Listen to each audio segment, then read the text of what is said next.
உலகலாம் உணர்ந்து ஓதற்கரியவன் நிலவுலாவிய நிர்மலி வேணியன் அழகில் ஜோதியன் அம்பலத்தாடுவான் மலர் சிலம்படி வாழ்த்தி வணங்குவான். அன்பிற்கினிய சன் டிவி நேயர்கள் அனைவருக்கும் வணக்கமும் நல்வாழ்த்துக்களும். அன்பர்களே, இன்று சித்திரை 12 வெள்ளிக்கிழமையோடு அமைந்திருக்கக்கூடிய இந்த அற்புதமான நாளில் உங்கள் அனைவரையும் நம்முடைய சிறப்பான ஆலய வழிபாட்டு நிகழ்ச்சிக்கு அன்போடு வரவேற்கின்றோம். நாளைய தினம் ராகு கேது பெயர்ச்சி ஆகையினால் அதற்கு முன்னோட்டமாக நாம் ராகு கேது பரிகார ஸ்தலமாக விளங்கக்கூடிய திருப்பாம்புரம், அந்த திருப்பாம்புரத்தில் அருள்பாலித்து வரக்கூடிய சேஷபுரீஸ்வரர் என்றும் பாம்புரநாதர் என்றும் கொண்டாடப்படக்கூடிய சிவபெருமானையும், அதற்கடுத்ததாக பிரமராம்பிகை என்ற திருப்பெயரை தாங்கி வண்டார் குழலி என்று அற்புத தமிழ் பெயரோடு அருள்பாலிக்கக்கூடிய அம்பாளையும் அந்த ஆலயத்தையும் இன்றைய தினம் நாம் தரிசிக்க இருக்கின்றோம். அன்பர்களே, சாதாரணமாக ஒரு அடியவர்களாலே தான் ஆண்டவனுக்கு பெருமையானது ஏற்படுகின்றது.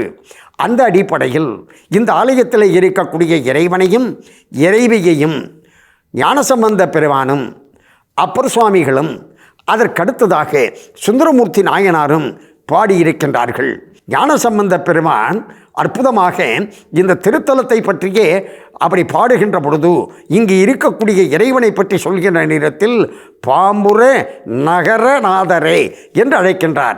பாம்புர நகரம் என்று இந்த திருப்பாம்புரத்தை பற்றி தன்னுடைய பதிகத்தில் குறிப்பிடுகின்றார் ஞானசம்பந்த பெருமான். இந்த க்ஷேத்திரமானது பாம்புர நகரம் என்று ஏன் அழைக்கப்படுகின்றது? ஆதிசேஷன் இங்கு தவம் செய்து இறைவனுடைய கருணையை பெற்றிருக்கின்றார். ஆகையினாலேதான் இந்த ஆலயமானது மிகப்பெரிய ஒரு அற்புத பரிகார ஸ்தலமாக, அதுவும் அந்த சர்வதோஷ பரிகார ஸ்தலமாக விளங்குகின்றது. எப்படி என்று சொன்னால், ஆதிசேஷனுக்கும் வாயு பகவானுக்கும் ஒரு முறை கடுமையாக போட்டி வந்தது, யார் பலசாலி என்று. அதற்காக வாயு என்ன செய்தார்? காற்று மலையெல்லாம் அப்படி புரட்ட ஆதிசேஷன் தன்னுடைய வாளால், தன்னுடைய உடம்பால் அந்த மலையை எல்லாம் அப்படியே அப்படி அடக்கி பிடிக்க, மலையை பெரட்ட முடியாமல் வாயு பகவான் தவிக்க, இவர்கள் இருவருக்கும் இடையிலே நடக்கக்கூடிய இந்த போட்டியை பார்த்து கைலாசபதியாக இருக்கக்கூடிய சிவபெருமான் இதன் காரணமாக உலகத்தில் இந்த மாதிரி அனாவசிய போட்டிகள் வந்துவிடக்கூடாது என்ற பாடத்தை உணர்த்துவதற்காக அவர்கள் இருவருக்கும் ஒரு சாபத்தை கொடுத்தார். அந்த சாபத்தின் அடிப்படையில் வாயு பகவான் எப்படி என்று சொன்னால், காளகஸ்திக்கு அருகில் சென்று அங்கே தவம் செய்து இறைவனை அருள் பெற்றார். அதே மாதிரி ஆதிசேஷன் என்ன செய்தார்? எங்கு திருப்பாம்புரம் இந்த திருத்தலம் இருக்கின்றது அல்லவா, இந்த திருத்தலத்திலே வந்து ஆதிசேஷன் இந்த சிவபெருமானை ஏறத்தாழ 12 ஆண்டுகள் பூஜை செய்து அருள் பெற்றார். அந்த திருப்பாம்புரத்தில் அருள்பாலித்து வரக்கூடிய பாம்புரநாதர் என்றும் சேஷபுரீஸ்வரர் என்றும் கொண்டாடப்படக்கூடிய இறைவனை இப்பொழுது நாம் தரிசிப்போம். வாருங்கள். நாளைய தினம் ராகு கேது பயிற்சியை முன்னிட்டு அதன் முன்னோட்டமாக அந்த ராகு கேது பரிகார ஸ்தலமாக இருக்கக்கூடிய திருப்பாம்புரத்தில் அருள்பாலித்து வரக்கூடிய பாம்புரநாதர் ஆலயத்தை இன்றைக்கு நாம் தரிசித்துக் கொண்டு இருக்கின்றோம். அன்பர்களே, இந்த ஆலயத்தில் இருக்கக்கூடிய அம்பாள் பார்த்தீங்கன்னா பிரமராம்பிகை என்று, அதாவது பிரமரம் என்று சொன்னால் வண்டு என்று பொருள். அதை அப்படியே தமிழ்படுத்தி வண்டார் குழலி அம்பிகை என்று இந்த அம்பாளை கொண்டாடுகின்றார்கள். அந்த அம்பிகையானவள் வண்டார் குழலி அம்பிகை என்று அழைக்கப்படுவதற்கு காரணம் என்ன என்று சொன்னால், அவள் ஞானத்தின் சின்னமாக விளங்குகின்றாள்.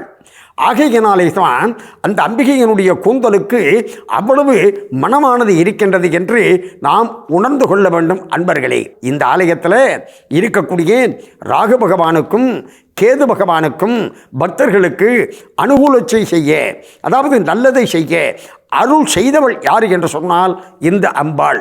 ஆகையினாலே தான் இந்த அம்பாளை குறித்தும் அப்பர் சுவாமிகள் தன்னுடைய தேவாரத்தில் குறிப்பிடுகின்ற பொழுது குறிப்பிடுகின்றார். அதை போல ஞானசம்பந்த பெருமானும் தன்னுடைய தேவாரத்தில் குறிப்பிடுகின்றார். எப்படி என்று சொன்னால், இந்த அம்பாளை தன்னுடைய இடப்பாகத்திலே வைத்து என்று இடது பாகத்தில் அம்பாள் சன்னதி இருப்பதை குறிப்பிட்டு, அம்பிகையை சிவபெருமான் எப்பொழுதும் இடது பாகத்தில் தானே கொண்டிருக்கின்றார். ஆகையினால் அதை வைத்து ஞானசம்பந்த பெருமான் அற்புதமாக தன் பதிகத்தில் குறிப்பிடுகின்றார். அன்பர்களே, இடது பாகத்தில் அம்பிகை இருப்பதற்கு என்ன காரணம் என்பதை பார்ப்போம். இப்பொழுது நாம் திருப்பாம்புரம் ஆலயத்தை தரிசிப்போம். வாருங்கள். நாளைய தினம் 26ஆம் தேதி சனிக்கிழமை மாலை 4:20க்கு ராகு கேது பெயர்ச்சி நடைபெறுகின்றது. அந்த ராகு கேது பெயர்ச்சியை முன்னிட்டு நாம் இன்றைக்கு முன்னோட்டமாக திருப்பாம்பரத்தில் அருள்பாலித்து வரக்கூடிய சேஷபுரீஸ்வரர் என்றும் பாம்புரநாதர் என்றும் அப்படி கொண்டாடப்படக்கூடிய சிவபெருமானையும் அதற்கடுத்ததாக பண்டார் குடலி அம்பிகை என்று பூஜிக்கப்படக்கூடிய அம்பாளையும் இன்றைய தினம் நாம் தரிசித்துக் கொண்டிருக்கின்றோம். அன்பர்களே, இந்த ஆலயத்தில் பார்த்தீர்கள் என்று சொன்னால் ஆதிசேஷன் தவம் செய்து அருள் பெற்றிருக்கின்றான் என்று பார்த்தோம். இது மிகப்பெரிய ஒரு பரிகார ஸ்தலமாக ஏன் எப்படி விளங்குகின்றது என்பதை பார்த்தோம் என்று சொன்னால், ஆதிசேஷன் சிவராத்திரி என்று 3ஆம் கால பூஜையில் இந்த சிவபெருமானை வழிபாடு செய்வதாக ஒரு ஐதீகம்.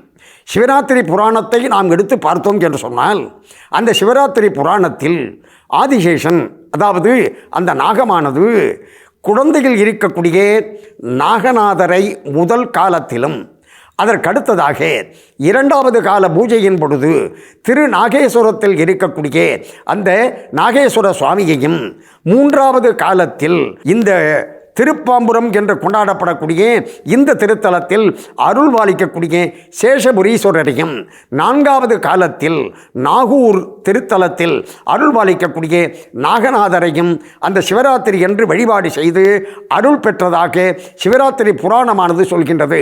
எனவே இப்படிப்பட்ட அந்த நாகத்திற்கே அருள் செய்த அற்புத சிவபெருமானாக விளங்குகின்ற காரணத்தினாலே தான் இந்த இறைவன் சேஷபுரீஸ்வரர் என்று கொண்டாடப்படுகின்றார்.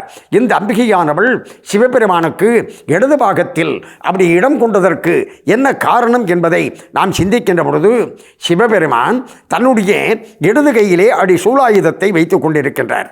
அந்த சூலாயுதத்தை அவர் யார் மீதாவது போட்டுவிடக்கூடாது அல்லவா? ஆகையினால் இடது பாகத்திலே அம்பாள் இருந்து அப்படி ஒரு பிரேக் இன்ஸ்பெக்டர் மாதிரி கண்ட்ரோல் பண்ணிக்கிட்டு இருக்கா, அனைவருக்கும் அருள் செய்ய வேண்டும் என்று. எனவே அம்பாளுடைய அருளாலே தான் சிவபெருமானே நமக்கு அருள் செய்கின்றார் என்பது நிதர்சனமாகின்றது. எப்படி என்று சொன்னால், ஞானசம்பந்த பெருமானுடைய தேவார பதிகத்தின் காரணமாகவும் நமக்கு புரிய வருகின்றது. இப்படி அருள் வடிவாக விளங்கக்கூடிய பரமராம்பிகை, அதாவது வண்டார் குடலி அம்பாள் சமேத அந்த சேஷபுரீஸ்வரர் பாம்புரநாதருடைய அருளால் நம்முடைய நேயர்கள் அனைவரும் எல்லா நலமும் பெற்று பல்லாண்டு வாழ வேண்டும் என்று பிரார்த்தனை செய்து கொண்டு இந்த அளவில் நிறைவு செய்து கொள்வது நாகை முகுந்தன். நன்றி, வணக்கம், வாழிய நலம்.